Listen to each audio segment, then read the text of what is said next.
this idea sounds uncomfortable because it suggests something worse than invasion. It suggests that we might be surrounded by intelligence and still be completely unaware of it. Humans love clear answers. We expect aliens to arrive in ships, send signals, or leave obvious traces. Something dramatic, something impossible to ignore. But the universe has never worked that way. It rarely explains itself clearly. It doesn't care if we are confused, curious, or completely wrong. Every search for aliens is based on one quiet assumption: that alien life should be recognizable, that we would know it when we see it. But history shows how dangerous that assumption is. For most of human existence, we didn't even understand the life on our own planet. For centuries, people believed life needed sunlight, air, and warmth. Anything outside those conditions was considered impossible or meaningless. Then we discovered life deep underground, life near boiling water, life thriving in radiation, life that ignored our rules completely. Those organisms were always there. They didn't suddenly appear. We simply lacked the tools and the imagination to notice them. Now imagine repeating that mistake on a cosmic scale, looking at the universe and saying it's empty, just because nothing matches our expectations. We search for radio signals because humans use radio signals. We look for structures because humans build structures. We look for patterns that look familiar. But alien intelligence may not care about communication the way we do. It may not need technology. It may not even need a physical form. That sounds strange, but think about it carefully. Is intelligence really about bodies and machines, or is it about processing information? A storm processes energy. An ecosystem responds to changes. The internet reacts, adapts, and evolves without a single central brain. If intelligence is about patterns and responses, then the universe might already be full of it, just not in a way that feels personal or dramatic. Imagine explaining human civilization to a species that only understands rocks. Cities would look like noise. Traffic would look like chaos. That species could observe Earth for millions of years and still conclude that nothing intelligent exists here. Now reverse the roles. What if we are the ones watching something complex, ancient, and intelligent and calling it randomness? What if alien intelligence exists as slow processes, or fast ones we filter out as errors, or systems too large or too small to notice? Our instruments are designed to confirm our ideas, not challenge them. They search specific frequencies, specific signals, specific behaviors. Anything outside those filters is labeled natural, irrelevant, or uninteresting. And then it's ignored. That means aliens wouldn't need to hide from us. They wouldn't need stealth or secrecy.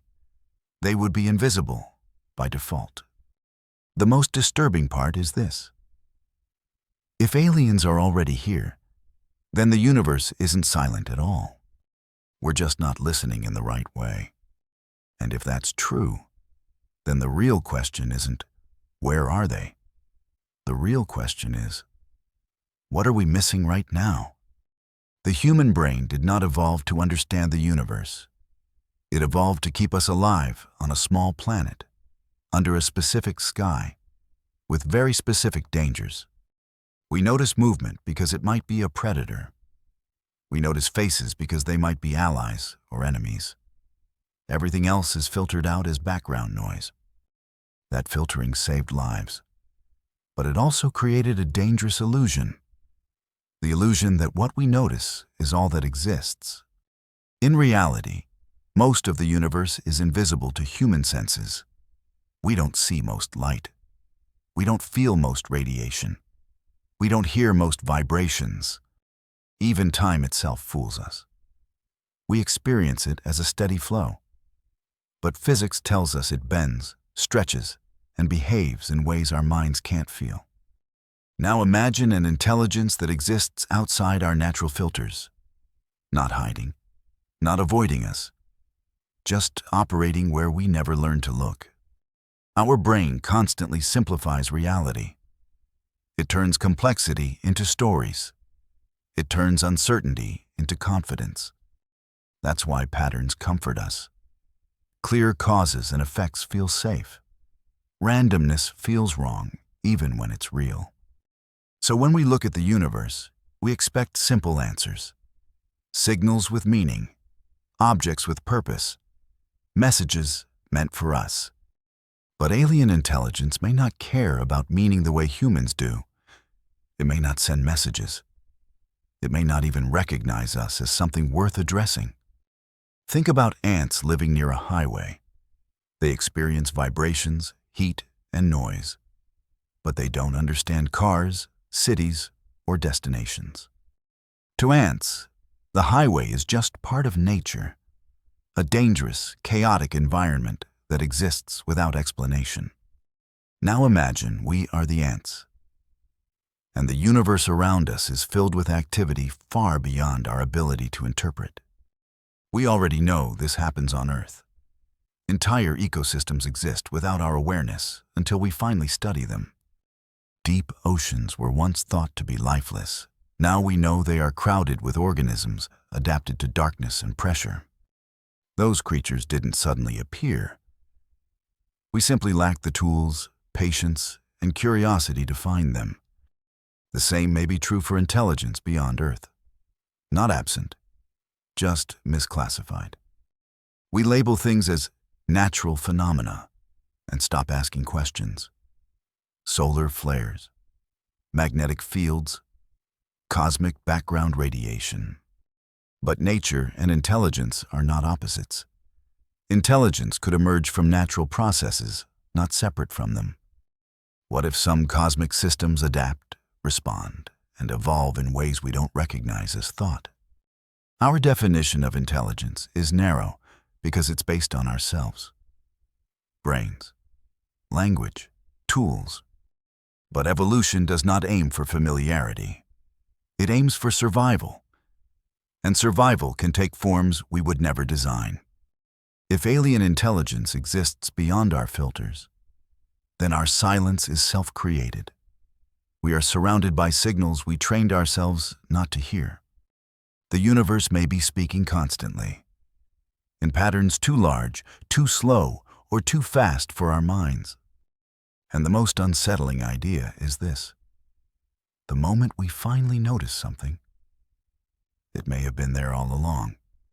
For a long time, the search for aliens felt simple. We looked into space and waited for something to answer back. A signal, a pattern, a sign that someone out there was trying to talk to us. That idea made sense because it felt familiar. Humans communicate, so we expected others to do the same. We assumed intelligence always wants to be noticed, understood, and recognized. But years passed, and nothing happened. No clear messages, no undeniable proof. Just silence that slowly became normal, almost boring, like background noise everyone stopped questioning. Then someone asked a quiet but dangerous question. What if intelligence doesn't want to talk at all? What if it doesn't even think in moments, messages, or conversations? That question changed everything, because it forced scientists to admit something uncomfortable. Every search was based on human behavior, not universal behavior. We were not searching for intelligence. We were searching for ourselves, reflected back at us from the stars, wearing a different face. So the focus shifted. Instead of asking how aliens might contact us, researchers began asking how intelligence might exist without ever trying to communicate. They started looking at systems instead of signals, long-term behavior instead of sudden events. Not things that shout, but things that quietly persist. At first, the universe looked the same as always. Stars formed, galaxies rotated, matter followed gravity. Everything behaved exactly like the textbooks predicted. But when those systems were observed across enormous spans of time, small inconsistencies appeared. Tiny adjustments, subtle reactions, patterns that resisted randomness. These weren't dramatic changes. They were corrections, like something nudging outcomes back toward stability when chaos pushed too far. At first, the idea was rejected. Nature self-corrects all the time, they said. Physics explains everything, they said. And for a while, that explanation was enough. Until the same behavior appeared again and again, in places far apart, under conditions that should have produced very different results. That's when the comparison emerged. Watching these systems felt less like observing weather and more like observing traffic from very far away. From that distance, cars don't look like people. Roads don't look like choices. But movement still has structure, direction, and purpose. The unsettling thought arrived slowly. What if intelligence doesn't need a body, a brain, or even a center? What if it exists as behavior spread across space? If that's true, then aliens wouldn't arrive one day. They wouldn't land. They wouldn't reveal themselves. They would simply be part of how the universe behaves. That idea was terrifying. Not because it felt impossible, but because it felt plausible. And once you consider it, silence stops feeling like emptiness. For a long time, humans believed one comforting idea.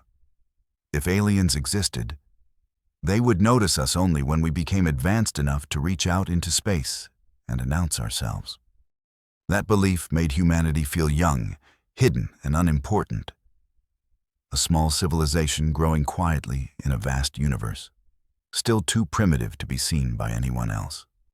But that idea depends on one dangerous assumption: that intelligence notices only technology, signals, and deliberate communication, the same things humans care about.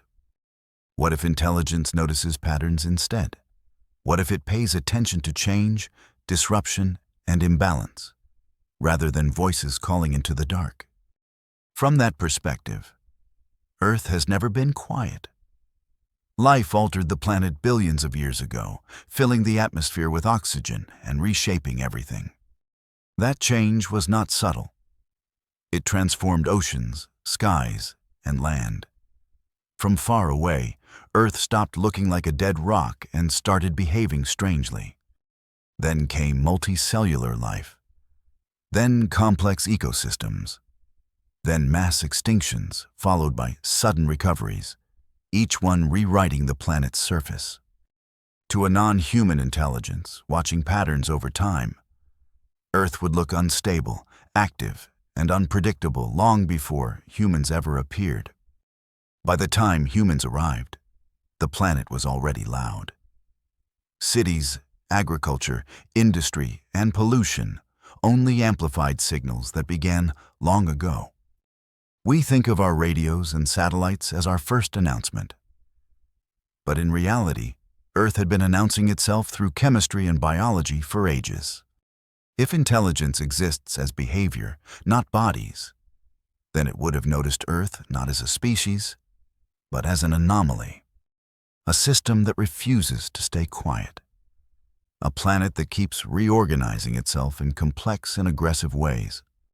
From that angle, humans are not the beginning of the story. We are just the latest phase of something that started billions of years earlier. That realization changes the power dynamic completely. We are not knocking on the universe's door.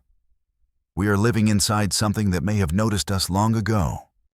And if that's true, the most unsettling possibility emerges. We didn't fail to find aliens. We simply assumed we were the observers, when in fact, we may have always been the observed. Once the idea settled in, another question followed naturally. If something noticed Earth long ago, why did nothing ever happen? Why no contact, no warning, no response? The easy answer was fear. Maybe they were afraid of us. But fear is a human emotion, shaped by survival and competition, not a universal rule of intelligence. Another explanation felt more honest. Contact may have never been necessary. When you observe a system, you don't interrupt it unless there is a reason. Humans do this all the time. We watch storms without speaking to them. We study ecosystems without announcing ourselves to every organism inside them. To a non-human intelligence, Earth could be a process worth monitoring, not a conversation partner worth addressing. Contact assumes equality. It assumes shared goals, curiosity, and urgency. But intelligence that exists as behavior may have none of those traits. Such an intelligence would not think in lifetimes or generations. It would think in cycles, stability, and long-term outcomes. Human civilization might look like a brief fluctuation, loud, dramatic, and temporary, but not important enough to change the larger system. That would explain the silence better than hostility. Not danger, not secrecy, just indifference shaped by scale.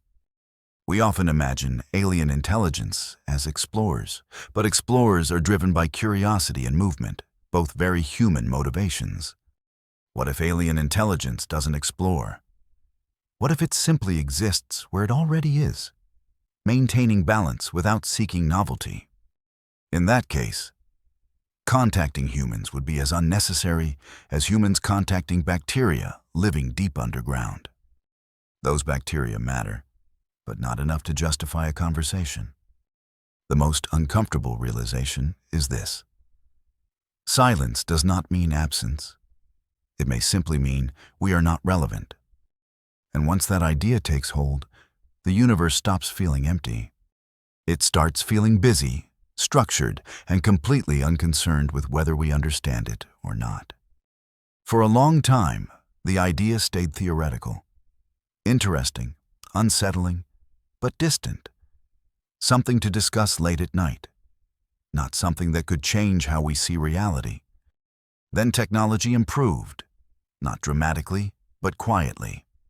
Better data storage, better comparisons, better ways to look at change instead of moments. Humans stopped asking what space looks like right now. They began asking how space behaves when observed patiently. Across timescales, no person could experience alone. That's when small anomalies returned. Not new ones, but old ones that suddenly refused to disappear when viewed in context. Some cosmic systems reacted too smoothly to disruption. Others recovered too quickly from events that should have left lasting damage.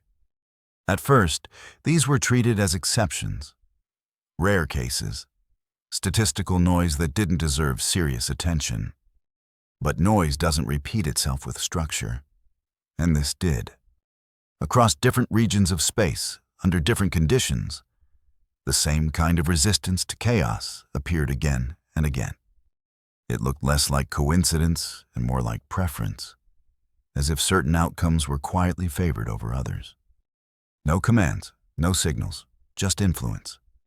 This wasn't intelligence making decisions the way humans do. It was intelligence shaping probabilities, nudging systems away from collapse. That realization changed the tone completely. Because this kind of intelligence wouldn't announce itself.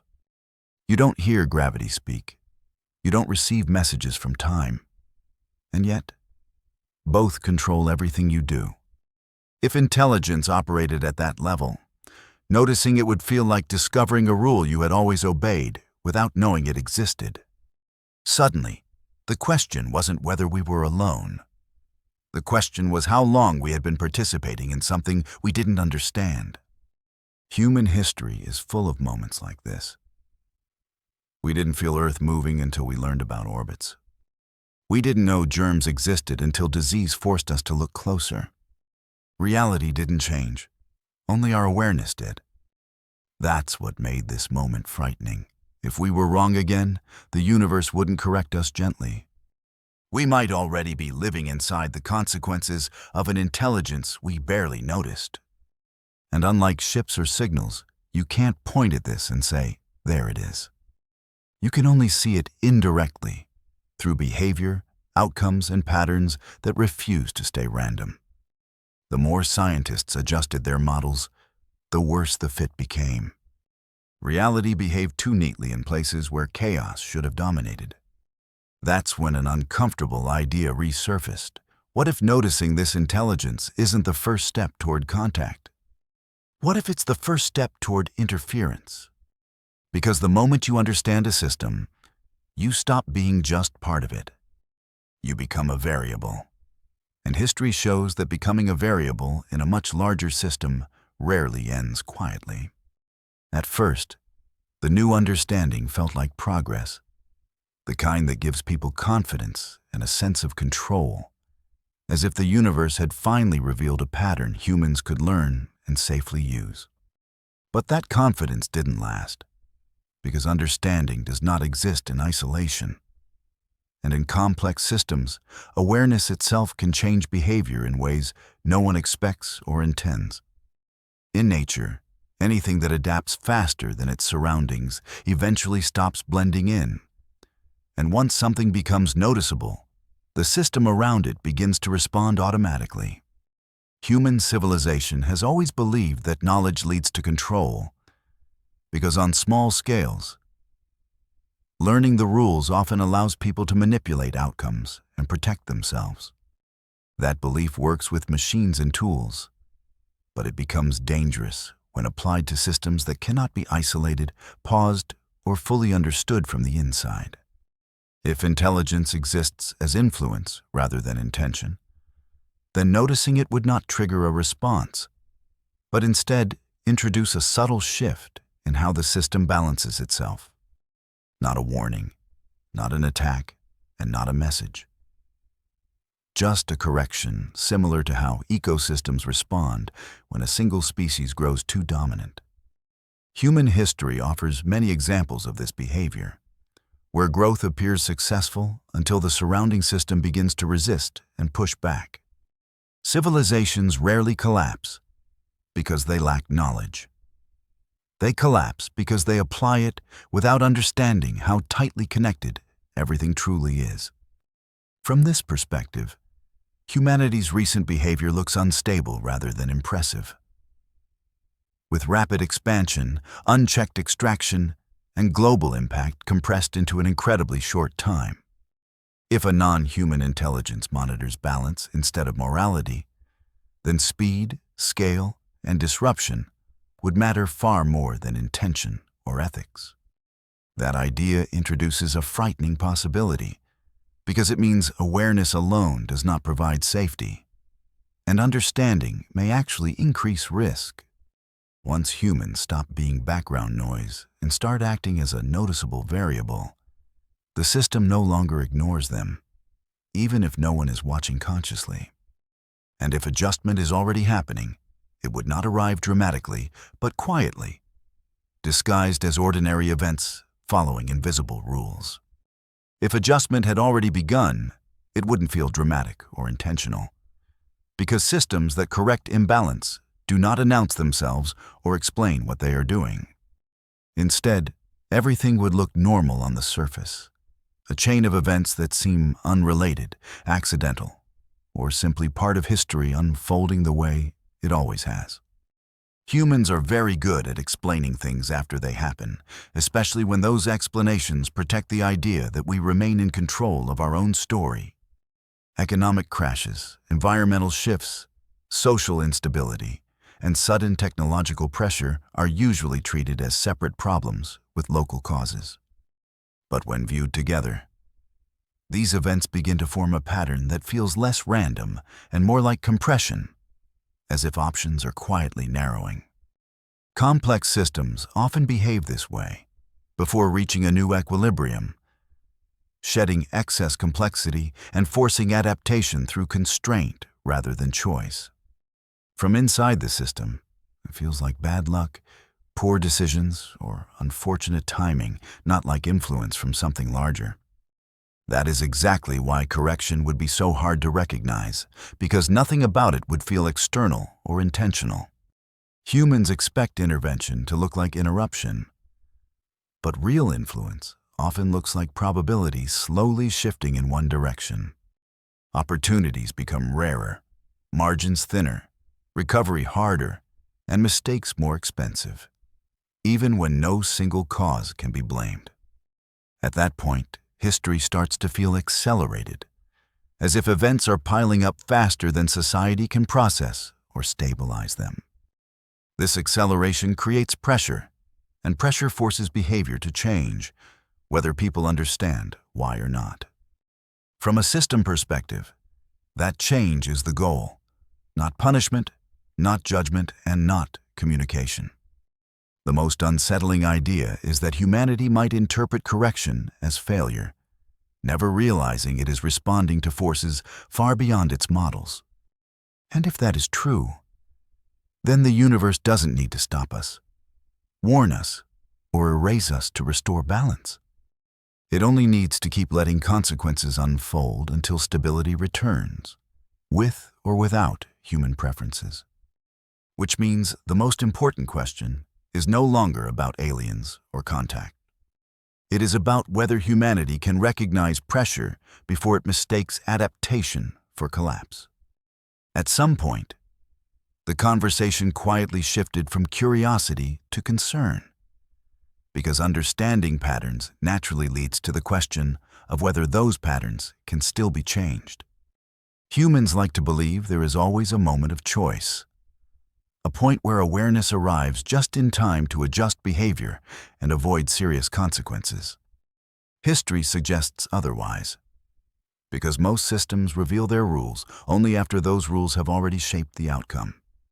By the time a pattern becomes obvious, it is often already stable, reinforced by feedback loops that resist sudden change. From inside the system, this feels like losing freedom, even if freedom was never truly present in the first place. If a larger intelligence operates through balance and correction, then choice may exist only within narrow limits, not as unlimited control. Human decisions would still matter, but only in how smoothly adaptation happens, not in whether adaptation is required. That idea is deeply uncomfortable, because it challenges the belief that intelligence guarantees control over destiny. In reality, intelligence often arrives too late to prevent change, serving instead to explain why change was unavoidable. This does not mean humanity is powerless, but it does mean power may look different than expected. Instead of choosing outcomes, humans may only choose responses, adjusting behavior to reduce damage rather than eliminate it. From that perspective, the future stops being a destination and becomes a negotiation with forces already in motion. The universe does not pause to wait for understanding, and systems do not reward awareness with special exceptions. They respond to behavior, scale, and pressure, regardless of whether participants fully understand the rules. If humanity is part of a much larger process, then survival may depend less on discovery and more on restraint. Growth, speed, and dominance may no longer be advantages, but risks that amplify imbalance. This reframes progress entirely, turning the question from how far can we go into how stable can we remain? And that question has no clear answer, only consequences that arrive whether they are acknowledged or not. The idea of intentional restraint felt unnatural to a species built on expansion, because human success had always come from pushing limits rather than respecting them. For most of history, slowing down was treated as failure, hesitation as weakness, and restraint as something forced by lack of resources or power. But within a larger system, those instincts can become dangerous, because unchecked growth is often the signal that triggers correction. For the first time, some began to ask whether intelligence might be measured not by how much we can change, but by how much we choose not to. That question felt radical, almost threatening, because it challenged the core story humanity tells about progress and purpose. Instead of asking how to dominate environments, the focus shifted toward how to remain compatible with them over long periods of time. This wasn't about morality or guilt, but about survival within constraints that do not negotiate or explain themselves. In complex systems, stability often favors slower, quieter participants that adapt without forcing rapid change onto everything around them. From that perspective, humanity's greatest risk was not ignorance, but acceleration without awareness of downstream effects.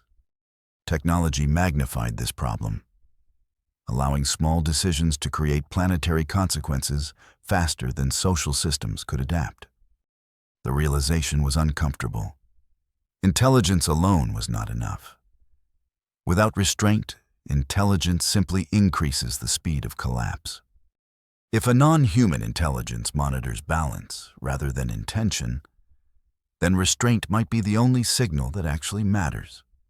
Not communication, not curiosity, just behavior that reduces disruption instead of amplifying it. That idea reframed humanity's role completely, turning us from potential explorers into participants inside a much older process. And for the first time, the silence of the universe felt less like neglect and more like a test we didn't know we were taking. At some point, people stopped asking when the universe would answer, because it slowly became clear that silence itself might already be the answer. Humans are used to feedback that is loud and immediate, praise or punishment that arrives quickly enough to feel personal and intentional. But large systems rarely work that way, because feedback at scale is delayed, indirect, and often impossible to trace back to a single cause. Silence, in that context, does not mean indifference, but stability, a sign that nothing has crossed a threshold requiring response. That idea reframed the search entirely, turning attention away from messages and toward the absence of disruption. If nothing reacts to you, it may mean you are still small enough to be irrelevant, quiet enough to be tolerated, or balanced enough to be ignored. From that perspective, contact would not be a reward, but a warning that something has changed. Human history supports this pattern, because attention from larger forces usually arrives only after imbalance becomes impossible to ignore. Predators notice prey when populations grow too large, not when they are stable and integrated into the environment. Systems respond to pressure, not potential. This made the silence feel fragile rather than empty, like a calm surface that remains smooth only as long as nothing disturbs it too much. The uncomfortable implication was simple. Humanity might already be living inside acceptable limits without realizing it.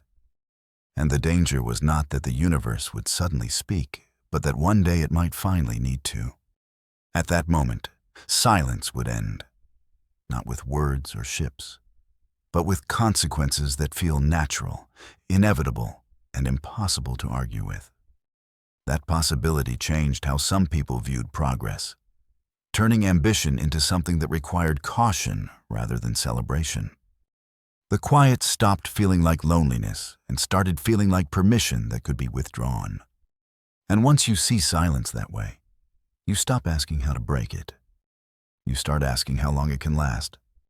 The greatest risk was never invasion or destruction, but misunderstanding, because humans have a long history of confusing quiet systems with empty ones. Oceans once seemed lifeless from the surface, and continents appeared stable until forces beneath them slowly rewrote the map of the planet. Silence has always been humanity's blind spot, because it feels safe, predictable, and easy to ignore when nothing demands immediate attention. That habit works in simple environments, but it becomes dangerous inside systems that respond only after thresholds are crossed. If humanity mistakes silence for emptiness again, it will continue to expand, extract, and accelerate under the assumption that nothing is watching. Not because of arrogance, but because growth feels natural to a species that survived by pushing outward for thousands of years. The problem is that systems do not care about intention only impact, and impact accumulates even when no one seems to react. By the time reaction arrives, it often looks like inevitability rather than response, leaving no clear moment where things could have gone differently. This is why the idea is so unsettling.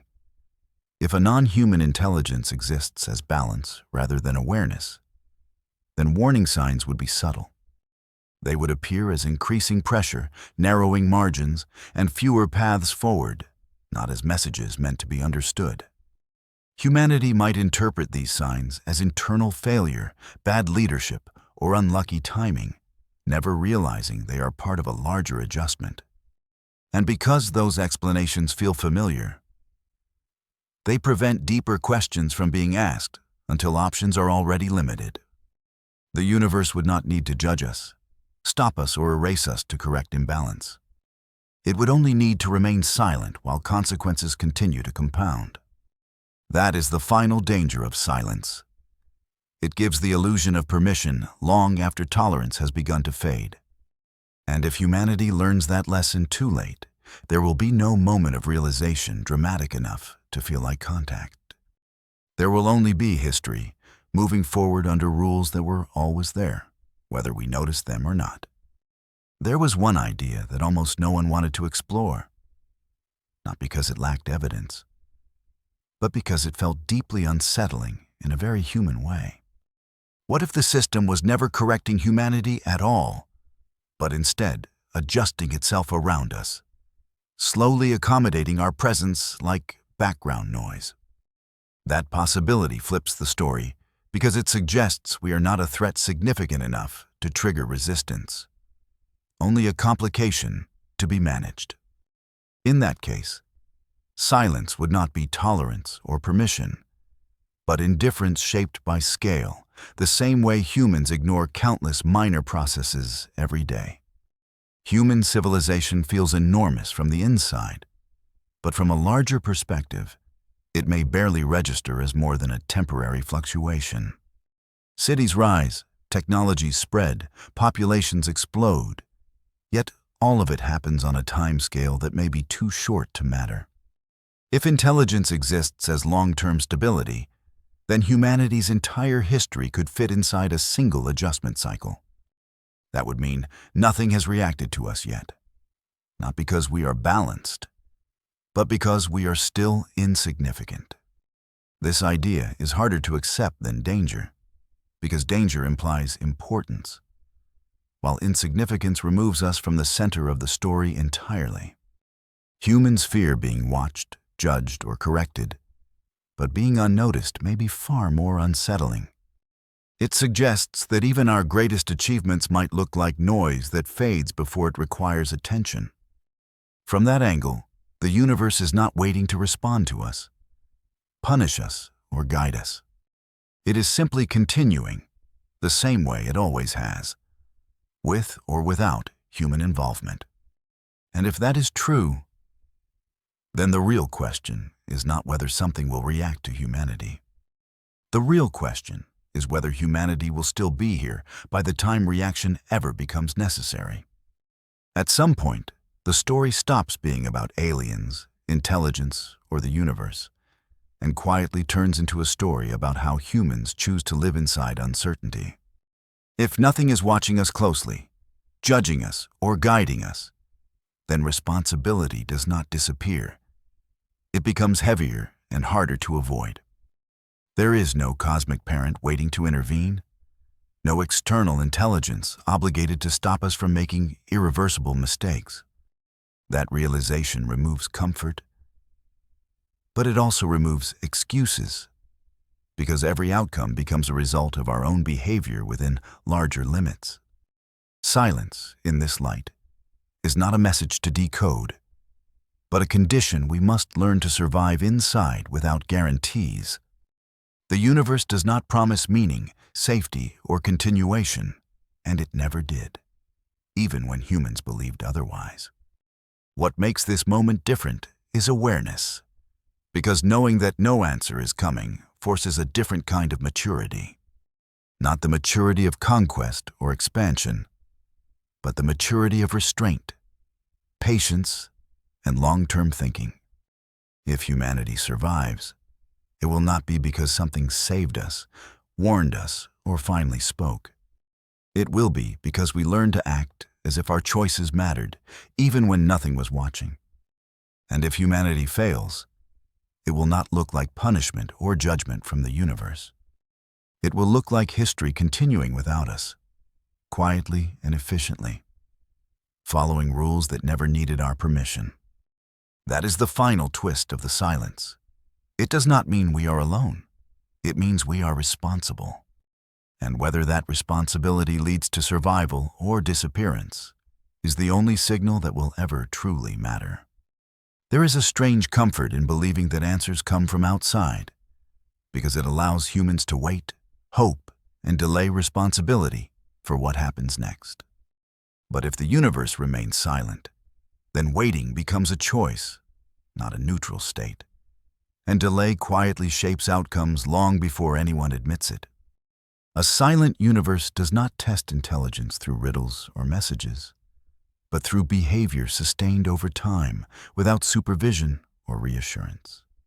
Every generation inherits systems already in motion, rules already active, and consequences already forming beneath the surface of everyday life. Most people never notice these forces because they move slowly, patiently, and without any interest in being understood or acknowledged. That slowness creates the illusion that nothing important is happening, even while long-term pressures continue to accumulate in the background. If this is a test, it is not about brilliance or discovery, but about consistency, restraint, and the ability to act responsibly without applause. No signal will arrive to confirm success, and no warning will arrive to announce failure, because feedback comes only through outcomes. That makes the test deeply unfair by human standards, yet perfectly neutral by the standards of systems that do not care who passes. In the end, the universe does not need to decide humanity's fate, because humanity is already doing that through countless small decisions every day.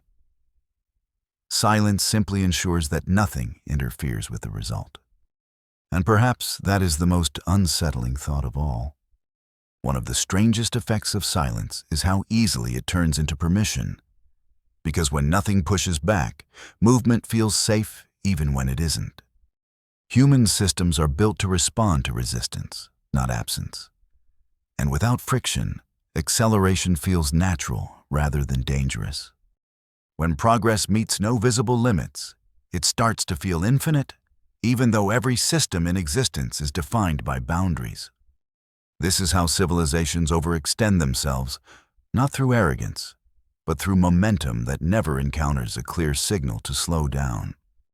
Each step forward feels justified by the last, creating a chain of decisions that seem reasonable in isolation, but destabilizing in total. Silence removes urgency, and without urgency, caution becomes optional instead of necessary. In that environment, warning signs are reframed as inconveniences, and long-term risks are postponed in favor of short-term stability. Nothing forces a stop, so stopping feels irrational, even irresponsible, to those inside the system. From the outside, collapse often looks obvious and inevitable. But from the inside, it feels like normal life continuing with minor complications. If a larger intelligence exists, it would not need to intervene at this stage, because the system is still following its own logic. Correction does not begin with force, but with allowing momentum to reveal its own consequences. That makes silence more powerful than intervention, because it lets behavior fully express itself without distortion. And once momentum carries a system past certain thresholds, no external action is required for outcomes to unfold. At that point, the most important choices are already behind, even if no one realizes it yet. Awareness rarely arrives at the beginning of change, because early signals are weak, ambiguous, and easy to dismiss without immediate consequences. Humans are trained to react to crises, not trajectories, And by the time something feels urgent, it has usually been forming for a long time.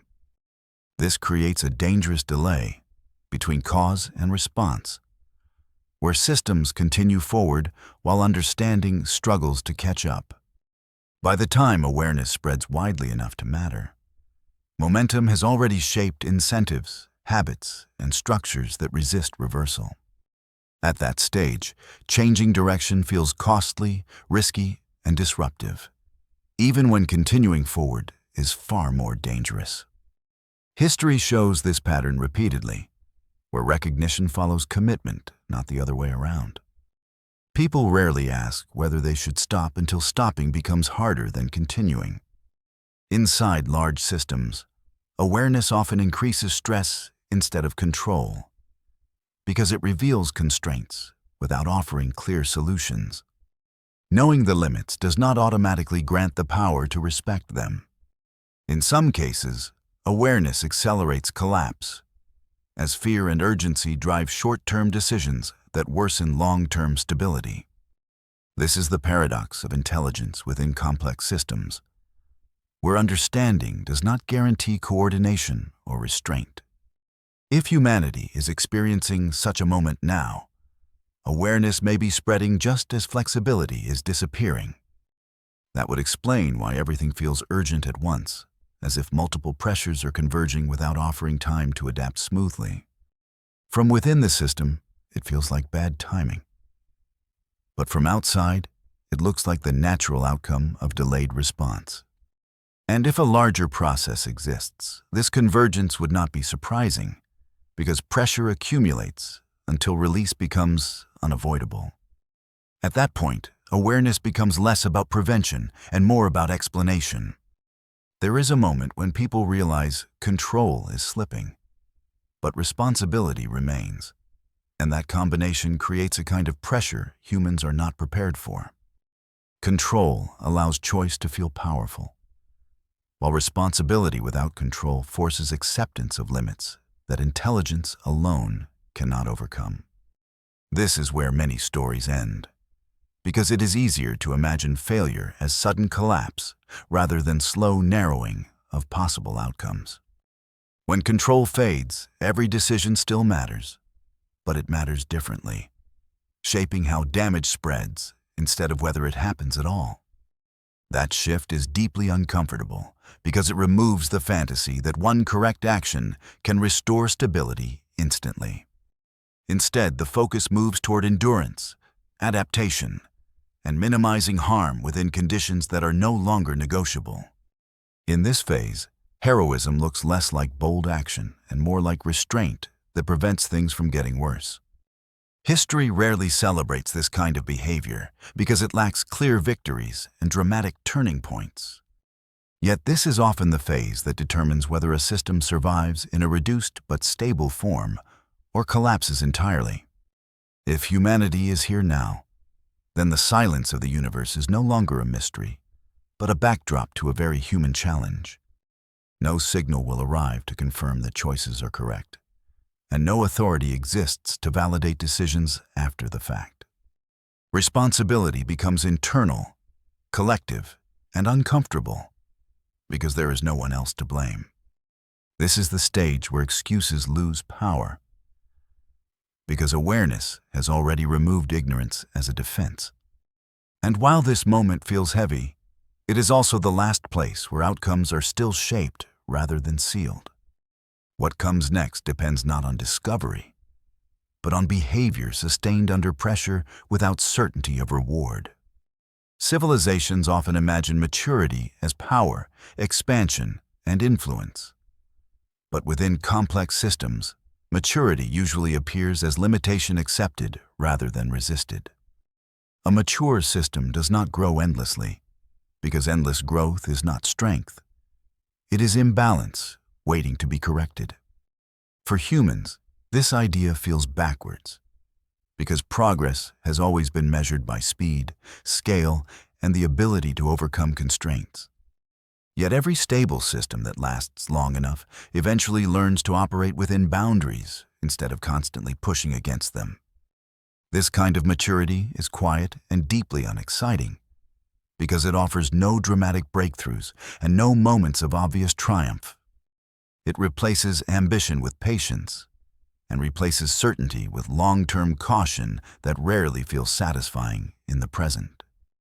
From the inside, it can feel like loss, stagnation, or failure, even when it is the only path that avoids collapse. Many civilizations never reach this stage, because restraint arrives too late or is rejected as weakness rather than necessity. If humanity reaches it, the change will not feel heroic, but restrained, careful, and frustratingly slow. There will be no clear moment when the shift is complete, only gradual changes in behavior that reduce pressure over time. In that sense, maturity does not solve problems. It prevents them from becoming catastrophic. The universe would not reward this behavior or acknowledge it in any visible way, because stable systems attract no attention. Silence would remain exactly the same, offering no confirmation that anything was done correctly. And perhaps that is the final measure of maturity, the ability to act responsibly without recognition, guidance, or reassurance. If humanity can do that, it will not feel like success. It will feel like survival without applause.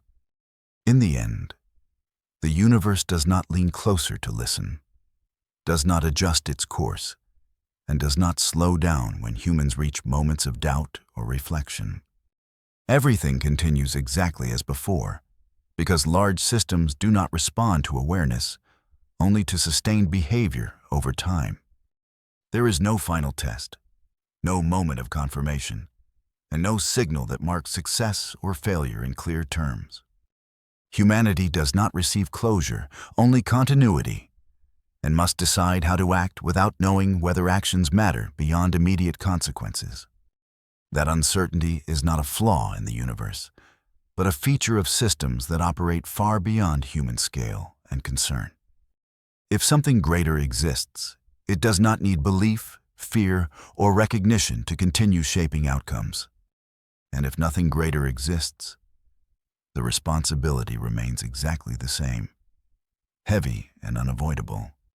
Either way, there is no external frame to lean on, no cosmic verdict to wait for, and no moment when meaning is delivered from outside. The silence does not deepen or break, because it was never about us in the first place. The universe simply keeps going, indifferent to interpretation, explanation, or hope. What humans do inside that silence is the only variable that ever mattered. And long after questions fade, that is what history will remember, if anything remembers at all. Once the idea settled that no final answer was coming, something subtle changed in how people thought about the future and their place inside it. Without a promised revelation, curiosity lost its urgency and turned into something quieter, more reflective, almost uncomfortable in its patience. Questions stopped being about discovery and started being about consequence, because action suddenly mattered more than explanation. In a universe that does not respond, behavior becomes the only language that exists. This realization stripped away fantasy and replaced it with something heavier, a sense that nothing would arrive to fix mistakes after they were made. Some found this terrifying, while others found it clarifying, because it removed distractions that had delayed responsibility for generations. Silence stopped being mysterious and started being ordinary, like gravity or time, always present and never impressed. And within that ordinary silence, humanity had to decide how much noise it truly needed to make. For centuries, humans imagined the universe as something that would eventually explain itself, reveal purpose, or acknowledge effort in some meaningful way. That expectation created comfort, because it implied direction, supervision, and eventual understanding beyond human limitations. But as that comfort faded, a deeper unease took its place, one that forced people to confront meaning without external validation. If the universe offers no reassurance, then purpose must be constructed, maintained, and defended internally. This was not inspiring in the way stories usually are, because it offered no destiny, only responsibility repeated every day. Meaning stopped feeling discovered and started feeling fragile, dependent on continued effort rather than cosmic alignment. And once meaning became fragile, it became something that could be lost through neglect rather than taken away by force. Human history is full of noise, not just sound, but activity designed to avoid stillness and the questions that emerge within it. Expansion, entertainment, conflict, and urgency often serve as distractions from uncertainty rather than responses to necessity. In silence, distractions lose power because there is nothing to react against and no external narrative to lean on.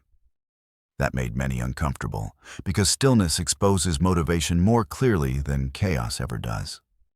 Without an external enemy or cosmic mystery to chase, humanity had to confront why it moves at all.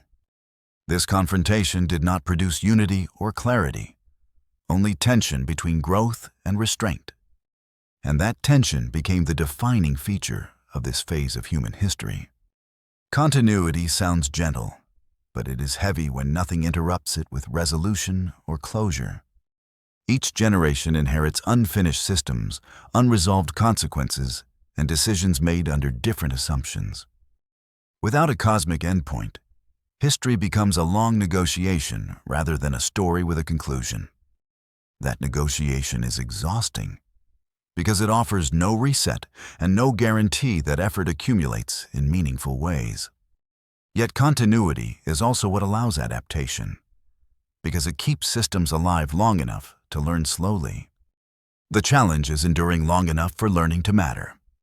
And endurance rarely feels like success while it is happening. Progress without direction becomes movement for its own sake, measured by speed instead of outcome.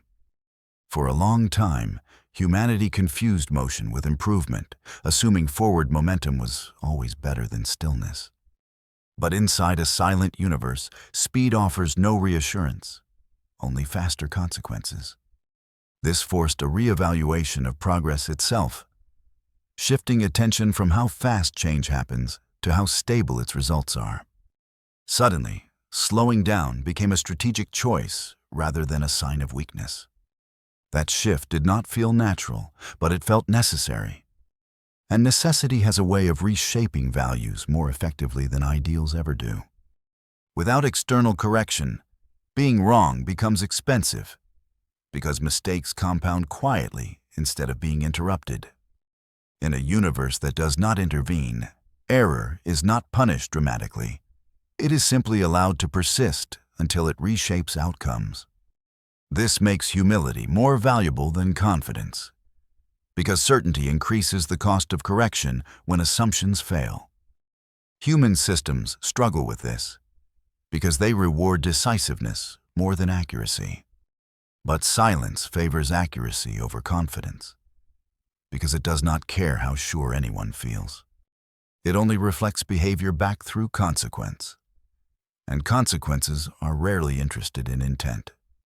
As systems mature, options do not expand, they narrow, because each choice closes alternatives whether noticed or not. Early freedom feels vast, but it disappears quietly as paths commit and structures harden. This narrowing is not punishment, but structure forming naturally over time. Within it, freedom changes shape, becoming about navigation rather than exploration. Humanity now faces this phase, where choices exist, but not without cost or constraint. And pretending otherwise only accelerates the narrowing. Survival has always been framed as something witnessed, remembered, or rewarded in some way. But survival without witnesses feels different, because it offers no recognition beyond continued existence. In a silent universe, survival becomes its own justification, not a step toward something larger. This strips away romanticism and replaces it with quiet persistence. The question stops being whether survival is meaningful and becomes whether meaning is required at all. For some, that answer is liberating, For others, it is unbearable. Humans struggle with long timelines because meaning becomes diluted when stretched across centuries instead of moments. Yet silence demands the long view, because short-term thinking amplifies instability. Adapting to long timelines requires patience that conflicts with human instincts for urgency and reward. This tension creates friction between what feels right and what works. Over time, that friction reshapes culture, values, and expectations. Slowly, almost invisibly, priorities change. After all this time, the universe still does not answer, does not clarify, and does not react in ways that feel personal. Nothing arrives to confirm that the right choices were made or that mistakes were avoided. And yet, life continues. Decisions continue, and consequences continue unfolding regardless of certainty. This is not failure of communication, because no conversation was ever promised. It is simply existence without commentary.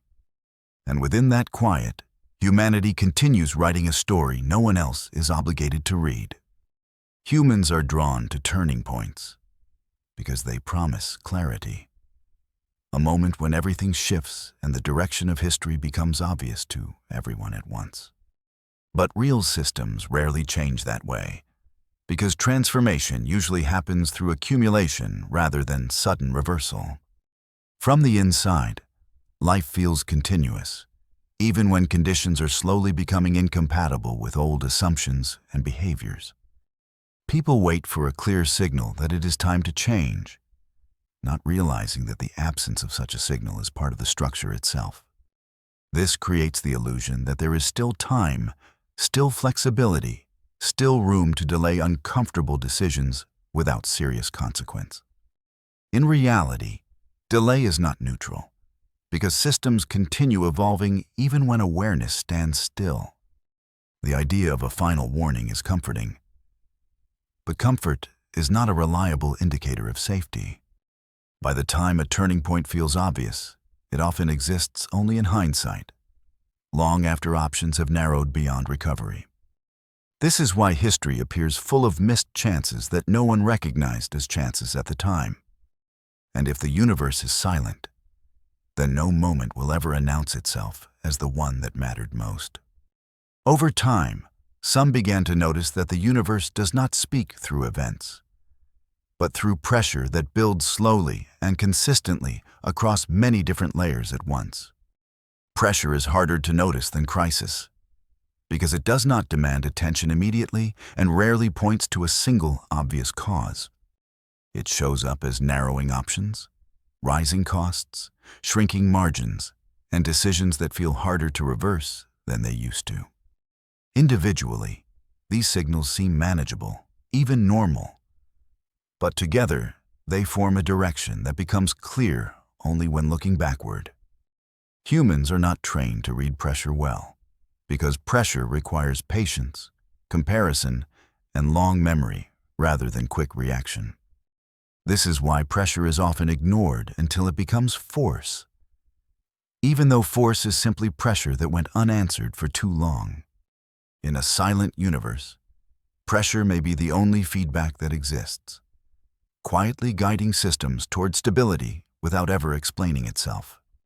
Learning to read that language does not make life easier, but it makes consequences less surprising. And once pressure becomes visible, pretending not to see it stops being ignorance and starts becoming a choice. At first, patterns are easy to dismiss, because they do not announce themselves loudly and rarely arrive with clear labels explaining what they mean. They appear as recurring tensions, familiar problems returning in new forms, and solutions that seem effective briefly before losing their power again. Humans prefer isolated explanations because they feel manageable and reassuring, even when the same issues continue resurfacing under different names.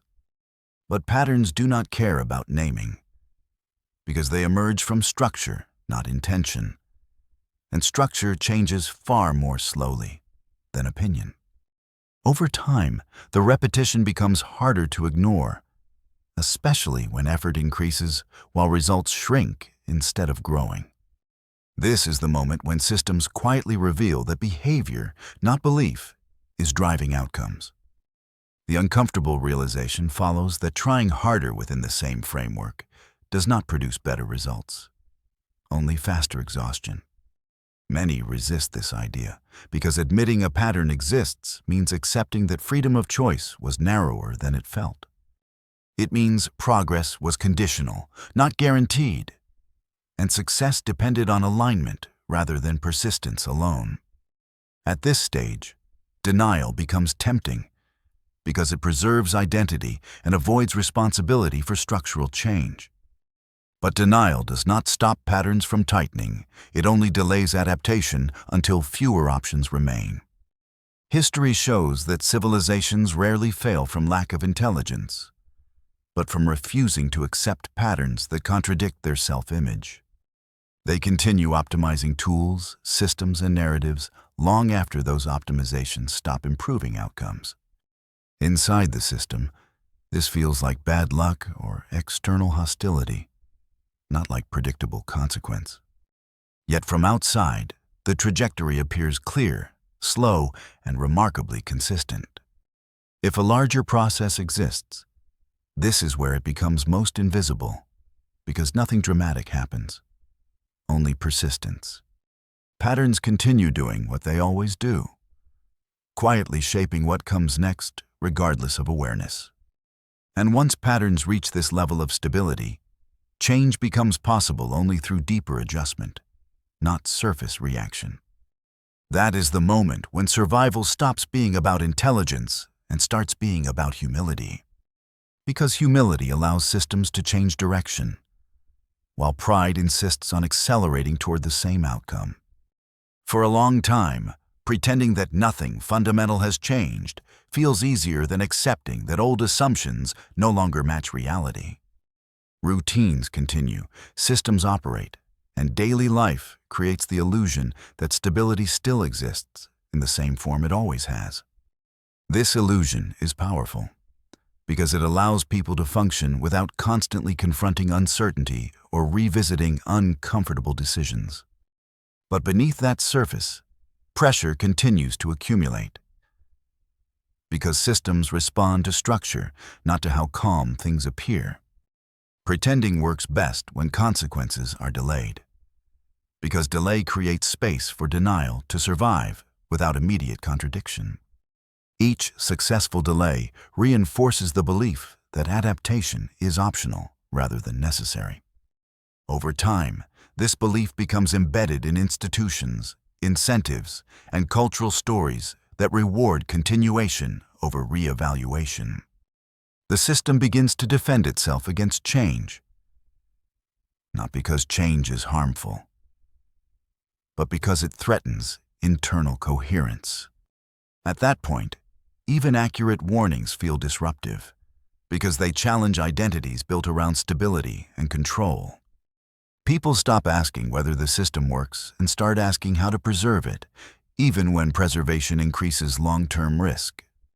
This is how momentum turns into inertia, and inertia disguises itself as wisdom gained through experience. From the inside, slowing down feels irresponsible, because everything depends on continuation. From the outside, continuation looks increasingly fragile, held together by effort rather than balance. If a larger process exists, it does not intervene here, because the system is still functioning according to its own logic. Correction does not require interruption when self-reinforcing behavior is already shaping the outcome. This is the stage where collapse, if it comes, will feel sudden to those inside it, despite forming gradually for a long time. The signs were present, but they never demanded attention loudly enough to override comfort and habit. Silence plays a critical role here, because it allows pretense to survive without contradiction. Nothing external arrives to force honesty. And without that pressure, honesty becomes optional. Yet this is also the last phase where internal change can still matter, even if it feels expensive and destabilizing. Once the cost of pretending exceeds the cost of adaptation, systems shift. Not because they want to, but because they have no alternative. By then, outcomes are already constrained, and what follows is adjustment rather than choice. The tragedy is not that change becomes unavoidable, but that it becomes unavoidable only after easier paths were ignored. And if the universe remains silent through all of this, it is not because nothing is happening. It is because nothing needs to say anything at all. Momentum feels like progress while it is building, because movement creates feedback that rewards continuation and punishes hesitation. As long as systems are moving, problems appear manageable, framed as temporary friction rather than signals of deeper misalignment. This is how momentum becomes a trap, because stopping starts to feel more dangerous than continuing, even when continuation increases long-term risk. Every structure built on motion depends on the next step to justify the previous one, locking decisions into a chain that resists interruption. Inside that chain, questioning direction feels like betrayal, because it threatens everything that came before. People learn to defend motion itself rather than outcomes, equating speed with survival and slowdown with collapse. This mindset spreads quietly, embedding itself into incentives, expectations, and cultural norms that reward acceleration regardless of context. Soon, the system no longer asks where it is going, only how to maintain velocity without breaking apart. At that point, even evidence of instability is reinterpreted as proof that more effort, more speed, or more control is required. The idea of restraint feels unrealistic, because nothing in the system is designed to function without constant forward pressure. This is where exhaustion begins to replace optimism, not suddenly, but gradually, as effort increases while returns diminish. People work harder to maintain the same results, then harder again to slow the rate of loss, calling it resilience. From the inside, this feels heroic, a collective struggle to preserve normalcy against growing difficulty. From the outside, it looks like a system spending energy to delay adaptation rather than prevent failure. If a larger process exists, this stage requires no intervention, because the system is now self-driving toward its limits. Momentum ensures that correction will arrive naturally, not through force, but through depletion of options. And when options disappear, momentum does not stop gently. It collapses into constraint. At some point, people begin to notice that choices feel heavier than they used to, not because options disappeared, but because every option now carries visible consequences. Earlier decisions locked systems into specific paths, and while movement is still possible, turning requires far more effort than continuing straight ahead. This is how flexibility fades, not through sudden restriction, but through accumulated commitments that quietly limit what can be changed without damage. From the inside, it feels like complexity, bureaucracy, or fatigue, not like loss of freedom, because freedom rarely announces when it is leaving. Each adaptation solves a local problem while making the overall structure slightly more rigid, trading short-term stability for long-term maneuverability. Over time, the system becomes very good at surviving familiar stress, but very bad at responding to anything new. This is dangerous, because real change rarely arrives in familiar forms, and systems optimized for yesterday struggle with tomorrow. People sense this intuitively, even if they cannot articulate it, feeling that effort no longer translates into progress the way it once did. The instinctive response is to increase control, add safeguards, and tighten coordination, believing that precision can replace flexibility. But precision works only within known boundaries, and when conditions shift outside those boundaries, precision becomes fragility. At this stage, even small disruptions feel overwhelming, because the system has lost the ability to absorb change gracefully. Recovery takes longer, margins shrink, and tolerance for error disappears, creating an atmosphere where mistakes feel catastrophic. Inside such a system, fear grows quietly, not as panic, but as caution that slowly hardens into resistance. People stop experimenting, stop questioning, and stop imagining alternatives, because failure now feels too costly to risk. This is how systems protect themselves into stagnation, mistaking rigidity for safety. If a larger process exists, this is where it becomes almost impossible to detect, because nothing external needs to happen. The system is responding entirely to itself, shaped by its own history more than by present conditions. From the outside, the trajectory looks constrained but clear, while from the inside, it feels like effort without relief. And this is often the moment when people realize that survival is no longer about growth or discovery. It is about regaining flexibility before it disappears completely. At the very end of this line of thought, there is no revelation, no arrival, and no moment where the universe suddenly makes sense in a way humans expect. Nothing appears in the sky, nothing interrupts history, and nothing confirms that all this attention, worry, and effort ever meant anything beyond itself. Life continues in ordinary ways, with people making choices, systems adjusting slowly, and consequences unfolding without explanation or commentary. That ordinariness is the most unsettling part, because it denies the expectation that important moments should feel important when they happen. There is no clear boundary between before and after, only a gradual realization that the future has become narrower than the past. Looking back, people may argue about where things could have gone differently, but living forward, everything felt reasonable at the time. That is how most outcomes are created, not through obvious mistakes, but through normal decisions made under familiar pressure. If something larger exists, it never needed to intervene, because intervention was never required for the system to express its limits. And if nothing larger exists, the result is exactly the same, because responsibility never left human hands either way. The silence does not judge, forgive, or explain, because it does not operate on those terms.